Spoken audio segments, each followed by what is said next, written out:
د پیغمبر خلاف نو هغه خوشحالي مناولو پیدا ورنکا پدی وجہ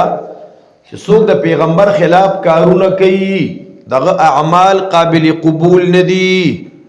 اے محترم مسلمانانو شاهد چې سبا یا بل رز د اختر شي سبا خو نه هو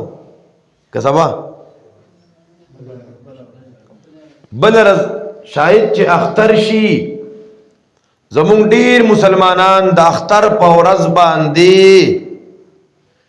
سګي د نظریه د وېزو خپل مړو ته اختر مبارک کو دلته بدا سینی خو زمونږ علاقو کې ډیر لوی رشي د مانزه پسې فورن ار سړی روان دي زو خپل مړو ته اختر مبارک کو الیکه قبرستان تتلا قبرونو تتلا من ندی خدا تخصیص د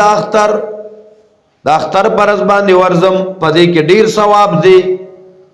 پدې نیت سره ورزي چې نن ډیر زیات ثواب براته ملو شي مور پلار ته ورخ کارشم قبرونو ته ورخ کارشم اختر به ول مبارک کما د شریعت د مزاج خلاف کار دی ښا. لہذا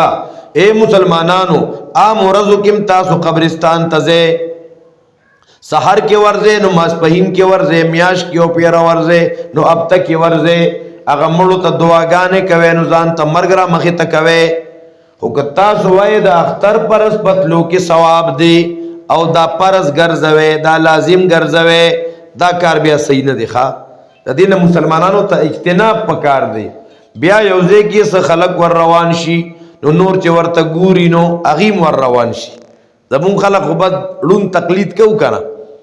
بیا ور روان شي نو موږ بره ډکوي خانه نو د اختر په ورځ باندې قبرستان ته تلل د دې تخصیص کول